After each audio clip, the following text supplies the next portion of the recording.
Award international feature film award നേടിയ പടമുണ്ട്. അതായത് I am still അതെ ഹിയർ എന്ന് പറഞ്ഞ IFFK വേദി തന്നെയായിരിക്കും അർജുനും കണ്ടതെന്ന് ഞാൻ വിചാരിക്കുന്നു. അതെ അതെ തീർച്ചയായിട്ടും. എങ്ങനെയായിരുന്നു ആ ചിത്രത്തിന്റെ അല്ലെങ്കിൽ ആ ഫീച്ചർ ഫിലിമിന്റെ ഒരു അനുഭവം എങ്ങനെയായിരുന്നു? ഈ ഒരു ഐ എം സ്റ്റിൽ ഹിയർ കാണുന്നതിന് മുമ്പ് തന്നെ ബ്രസീലിയൻ ഫിലിമാണ്. അപ്പം ബ്രസീലിൽ നിന്നുള്ള ഒരുപാട് ആളുകൾ ഈ ഒരു സിനിമയെ പറ്റി പുകഴ്ത്തി പറയുന്ന സിനിമ നിരൂപകരാണെങ്കിലും ശരി, സാധാരണക്കാരാണെങ്കിലും ശരി, അവരുടെ ഒരു പ്രൈഡ് ആയിട്ടാണ് അവര് ഈ ഒരു സിനിമയെ ഇന്റർനാഷണൽ ലെവലിലേക്ക് കൊണ്ടുവന്നിട്ടുള്ളത്. ഇപ്പം അനോറയ്ക്ക് പുരസ്കാരം ലഭിക്കുമ്പോൾ പോലും ഈ ബ്രസീലിയൻസ് ആയിട്ടുള്ള ആളുകളും അല്ലെങ്കിൽ ഐ ആം സ്റ്റിൽ ഹിയർ അല്ലെങ്കിൽ ഫെർണാണ്ടോ ടോറസ്, അതിനെ പ്രധാനപ്പെട്ട കഥാപാത്രത്തെ അവതരിപ്പിച്ച ഫെർണാണ്ടോ ടോറസ്, അവരുടെ ആരാധകരൊക്കെ അനോറയെയും അനോറയുടെ ആ ഒരു പൊളിറ്റിക്സിനെ എല്ലാം മാറ്റി വെച്ചുകൊണ്ട് വളരെയധികം കുറ്റപ്പെടുത്തുന്നുണ്ട്. പക്ഷേ ഐ ആം സ്റ്റിൽ ഹിയർ എന്ന് പറയുന്നത് വളരെ ഹൈലി പൊളിറ്റിക്കൽ ആയിട്ടുള്ള ഒരു സീരിയസ് ആയിട്ടുള്ള ഒരു ഫിലിമാണ്. അത് റിയൽ ലൈഫ് ഇൻസിഡൻസിനെ ബേസ് ചെയ്തിട്ട് ഒരു ഡിക്റ്റേറ്റർഷിപ്പിന്റെ സമയത്ത് ഉണ്ടാകുന്ന ഒരു ഒരു ഭർത്താവിനെ പിടിച്ചുകൊണ്ടു പോവുകയും അതിനുശേഷം അവരുടെ കുടുംബം ഹൗസ് അറസ്റ്റിലാകുകയും അതിനെ തുടർന്നുണ്ടാകുന്ന ഒരു കുടുംബത്തിനകത്ത് എത്രമാത്രം വൈകാരികമായിട്ട് ഒരു ഒരു ഒരു ഒരു ഭരണകൂട ഭീകരത ഒരു കുടുംബത്തിനകത്തേക്ക് കടന്നു വരുമ്പോൾ അത് ആ കുട്ടികളെ എങ്ങനെ ബാധിക്കും എന്നുള്ളത് ഫെർണാണ്ടോ ടോറസിന്റെ വളരെ മികച്ച പ്രകടനത്തിലൂടെ മുന്നോട്ട് പോകുന്ന ഒരു സിനിമയാണ് ഐ എം സ്റ്റിൽ ഹിയർ എന്ന് പറയുന്നത്. അപ്പോ അതില് ഏറ്റവും ഒടുവിൽ വരെ പോരാടിക്കൊണ്ട് ആ ഭരണകൂടത്തെ കൊണ്ട് മാപ്പ് പറയിപ്പിക്കുക, അങ്ങനെ ആ ഒരു ഭരണകൂടത്തിന്റെ തെറ്റാണെന്ന് ലോകത്തെ ബോധ്യപ്പെടുത്തിക്കൊണ്ട് നിൽക്കുന്ന ആ ഒരു കഥാപാത്രത്തിന്റെ കഥ, ആ ഒരു യാത്ര വളരെ മനോഹരമായ രീതിയിലാണ് വന്നിട്ടുള്ളത്. ഈ അനോറയുമായിട്ട് ഒരു തരത്തിൽ നമുക്ക് ഈ കമ്പാരിസൺ സാധ്യമല്ല. കാരണം ടോട്ടലി ഡിഫറെന്റ് ആണ്. പൊളിറ്റിക്സ് എന്ന് പറയുന്ന ഒന്ന് ജെൻഡർ പൊളിറ്റിക്സ് ആണെങ്കിൽ മറ്റേത് എന്താണ് ഓതോറിറ്റേറിയൻ രാഷ്ട്ര റെജീമിനെതിരെയുള്ള ഒരു പൊളിറ്റിക്സ് ആണ് പറയുന്നത്. ഒന്ന് റോം കോം ആണെങ്കിൽ മറ്റൊന്ന് വളരെ സീരിയസ് ആയിട്ടുള്ള ഒരു ഡ്രാമയാണ്. അപ്പം യാതൊരു തരത്തിലും കമ്പാരിസൺ സാധ്യമാകാത്ത, അതുപോലെ തന്നെ ദ സബ്സ്റ്റൻസ് എന്ന് പറയുന്ന മറ്റൊരു ചലച്ചിത്രം കൂടിയുണ്ട്. അതും IFFK വേദിയിൽ തന്നെയാണ് ഞാൻ കണ്ടിട്ടുള്ളത്. അതെന്ന് പറഞ്ഞാൽ ഒരു ബോഡി ഹൊറർ എന്ന് പറയുന്ന ഒരു ജോണറിൽ വരുന്ന ഒരു ഫെമിനിസ്റ്റിക് അപ്രോച്ചിൽ വരുന്ന ഒരു ഒരു ഫിലിമാണ്.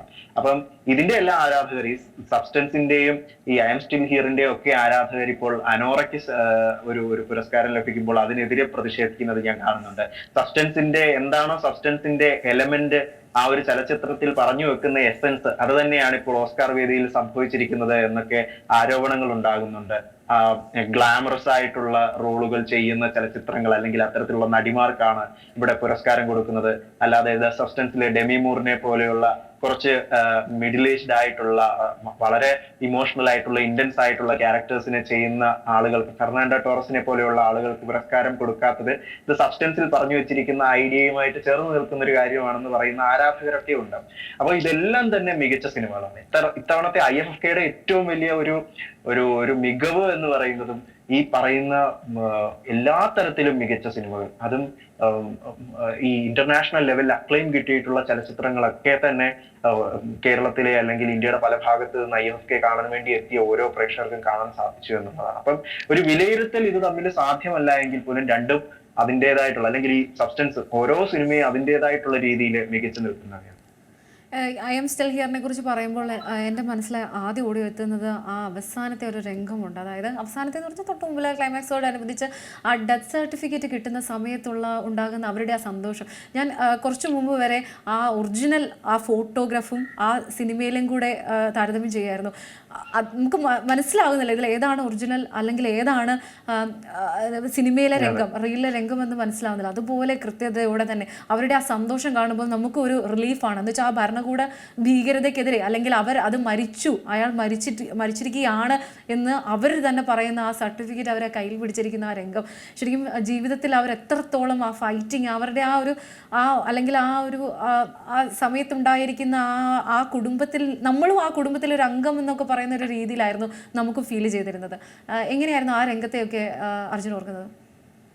ഒരു റിയൽ ലൈഫ് സ്റ്റോറി അത് അതേപടി ഒരു ചലച്ചിത്രമാക്കുമ്പോൾ സംഭവിക്കുന്ന പല പ്രയാസങ്ങളുണ്ട്. അതിൽ ഒന്നെന്ന് പറയുന്നത് എല്ലാ കാര്യങ്ങളും നമുക്ക് ചലച്ചിത്രത്തിലേക്ക് കൊണ്ടുവരാൻ സാധിക്കില്ല. ഒരു 2 മണിക്കൂർ അല്ലെങ്കിൽ ഏറിപ്പോയാൽ ഒരു 2.25 മണിക്കൂറിനകത്ത് ഇവരുടെ ജീവിതം, ഇവരനുഭവിച്ച ഈ ഭീകരത, തീവ്രത, ഇന്റൻസ് ഇമോഷൻ, അനുഭവിച്ച ഭയം, ഒരു ഡിക്റ്റേറ്റർഷിപ്പ് റെജീമിനകത്ത് ഇവരെന്തൊക്കെ തരത്തിലുള്ള പീഡനങ്ങൾ അനുഭവിച്ചു എന്നുള്ളത് ദിവസങ്ങളോളം നീണ്ടു നിൽക്കുന്നവയായിരിക്കാം. അതെല്ലാം ഒന്നും കാണിക്കാനുള്ള സമയത്തിനുള്ള ഒരു ലക്ഷറി സിനിമയ്ക്കോ സംവിധായകനോ ലഭിക്കാറില്ല.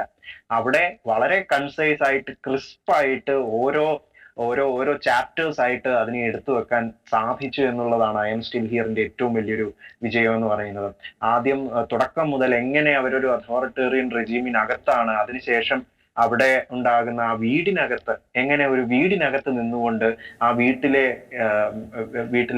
പിതാവിനെ പിടിച്ചുകൊണ്ട് പോകുന്ന ഇടത്തു നിന്ന് ബാക്കിയുള്ളവർ അനുഭവിക്കുന്ന ഒരു ഭയം, ആ ഭയത്തിന്റെ തീവ്രത കാണുന്ന കാഴ്ചക്കാരിലേക്ക് കൊണ്ടെത്തിക്കുക എന്ന് പറയുന്നത് വളരെ പ്രയാസകരമായിട്ടുള്ള ഒരു കാര്യമാണ്. അത് കൺവേ ചെയ്യപ്പെടുന്നത് കൊണ്ടാണ് അവസാനം അവരുടെ പോരാട്ടം വിജയിക്കുമ്പോൾ അവരുടെ സന്തോഷത്തോടൊപ്പം ചേർന്നുകൊണ്ട് കാഴ്ചക്കാർ കൈയടിക്കുന്നത്. അങ്ങനെ കൈയടിപ്പിക്കാൻ സംവിധായകന് സാധിച്ചു. അത് തന്നെയാണ് ഐ എം സ്റ്റിൽ ഹിയറിന്റെ ഒരു വലിയ വിജയം എന്ന് പറയുന്നത്. അപ്പൊ ഒരു ഡിക്റ്റേറ്റർഷിപ്പ് റെജീമിനെതിരെ ഒരു സിനിമ എടുക്കുക എന്ന് പറയുമ്പോൾ അതൊരു ഗ്ലോബൽ പൊളിറ്റിക്സ്. ഇപ്പോഴാണെങ്കിലും ഒരു ഡിക്റ്റേറ്റർഷിപ്പിലേക്ക് പോയിക്കൊണ്ടിരിക്കുന്ന ഒരു രാജ്യത്ത്, അല്ലെങ്കിൽ ഏതെങ്കിലും ഒരു രാജ്യമുണ്ടെങ്കിൽ, ഇപ്പൊ നമ്മുടെ രാജ്യത്ത് തന്നെ ഏതെങ്കിലും തരത്തിലുള്ള ഡിക്റ്ററ്റോറിയൽ ആയിട്ടുള്ള ഇൻസ്റ്റൻസസ് ഉണ്ടാകുമ്പോൾ അതിന് ആ ഒരു സിനിമ നമ്മളെ പ്രേരിപ്പിക്കും. ഈ സംഭവങ്ങളൊക്കെ സൂചിപ്പിക്കുന്നത് നമ്മൾ ഒരു ഡിക്റ്ററ്റോറിയൽ റെജീമിലേക്ക് പോയിക്കൊണ്ടിരിക്കുകയാണ് എന്ന്. അപ്പം ആ ഒരു ഫീലിംഗ് ഒരു കാഴ്ചക്കാരന് കൊടുക്കുക, ഒരു പൊളിറ്റിക്സ് സംസാരിക്കുക എന്ന് പറയുന്നത് ഒരു ബയോഗ്രഫി, ഒരു ബയോപിക്കിന് സാധിക്കേണ്ട ഒരു കാര്യമാണ്. വളരെ പ്രയാസമുള്ള ഒരു കാര്യമാണ്. അവസാന രംഗങ്ങളിലാണ് സിനിമ വലിയ കയ്യടികൾ നേടിയെടുക്കുന്നത്. കാരണം അവരുടെ വളരെ പ്രായമായ ഒരു സെൽഫിനെയാണ് നമ്മൾ കാണുന്നത്, വളരെ പ്രായമായ മൂകമായ ഒരു സെൽഫിനെയാണ് നമ്മൾ കാണുന്നത്. പക്ഷെ ഈ ഒരു വാർത്ത കേൾക്കുമ്പോൾ, ഈ ഒരു സർട്ടിഫിക്കറ്റ് അവർക്ക് ലഭിക്കുമ്പോൾ അവർക്കുണ്ടാകുന്ന ഒരു ഭാവ വ്യത്യാസം, അത് തന്നെയാണ് കാണികളെ കൈയടിക്കാനായിട്ട് പ്രേരിപ്പിക്കുന്നത്. പുതിയ വാർത്തകളും വിശേഷങ്ങളും ഇനി വിരൽ തുമ്പിൽ. എല്ലാ ഡിജിറ്റൽ പ്ലാറ്റ്ഫോമുകളിലും ഇപ്പോൾ സീ മലയാളം ന്യൂസ് ലഭ്യം.